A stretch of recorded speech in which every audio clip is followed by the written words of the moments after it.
यह मास्टर जी की पत्नी और एक छात्र की बहुत ही मजेदार और रसभरी कहानी है।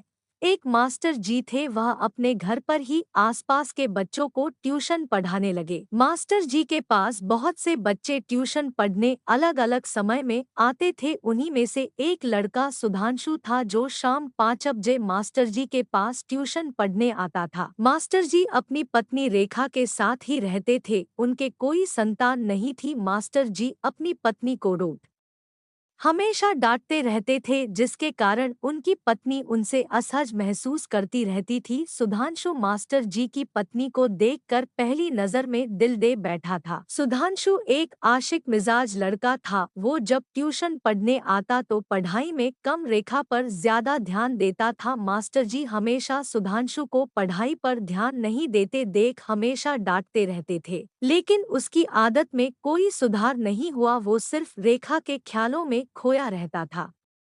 रेखा को इस बारे में भनक भी नहीं थी। मास्टर जी की पत्नी की खूबसूरती का दीवाना सुधांशु हर हाल में रेखा को पाना चाहता था। एक दिन मास्टर जी की पत्नी रेखा जब किचन में खाना बना रही थी तो सुधांशु ने मास्टर जी से बाथरूम जाने के बहाने रेखा को किचन के दरवाजे के पास से छुपकर देखने लगा।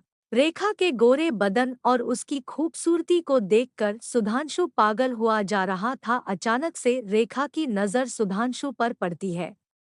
तभी जल्दी जल्दी वहां से सुधांशु चला जाता है, लेकिन रेखा को उसके बारे में शक जाता है। अगले दिन फिर यही घटना की पुनरावृत्ति होती है, लेकिन इस बार सुधांशु और रेखा की नज़र मिलती है। रेखा प्यार से मुस्कुरा देती है। इससे सुधांशु समझ जाता है कि आगे कोई परेशानी नहीं होने वाली है। रेखा भी रोज की किच-किच से परेशान थी। वो भी क्वालिटी टाइम बिताना चाहती थी, जो उसके पति मास्टर जी नहीं दे पाते थे। एक दिन मास्टर जी हॉस्पिटल चले गए और देर हो गई आने में। इसी बीच सुधांशु के ट्यूशन का टाइम हो गया, जिसके कारण वो ट्यूशन पढ़ने आया, लेकिन मास्टर जी हॉस्पिटल से वापस नहीं आए थे। सुधांशु जब डोरबेल बजाता है तो रेखा दरवाजा खोलती है और बोलती है कि मास्टर जी हॉस्पिटल गए हैं और अभी तक आए नहीं है।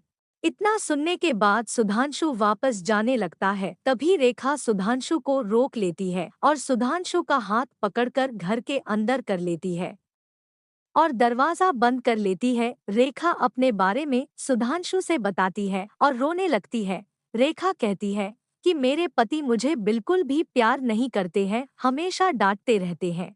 मैं भी अपनी जिंदगी काफी अच्छे से जीना चाहती हूँ और अच्छे अच्छे पल बिताना चाहती हूँ, लेकिन मेरी सारी ख्वाहिशें अधूरी है। सुधांशु ने कहा कि आप परेशान मत होइए, मैं आपकी सारी जरूरतें पूरी करूँगा। रेखा मन ही मन बहुत खुश हो जाती है, क्योंकि उसे जो चाहिए था वह सब मिलने वाला था और यही ख्वाहिश तो सुधांशु की भी थी। वह किसी भी हाल में रेखा को पाना चाहता था। रेखा सुधांशु का हाथ पकड़कर अपने बेडरूम में ले जाती है और दोनों पूरी तरह से एक हो जाते हैं। दोनों एक दूसरे के इतने करीब जाकर बहुत खुश हो जाते हैं। इस तरह मास्टर जी की पत्नी रेखा और सुधांशु के बीच प्यार का सिलसिला अब भी जारी है। दोनों अपनी जिंदगी के मजे ले रहे हैं।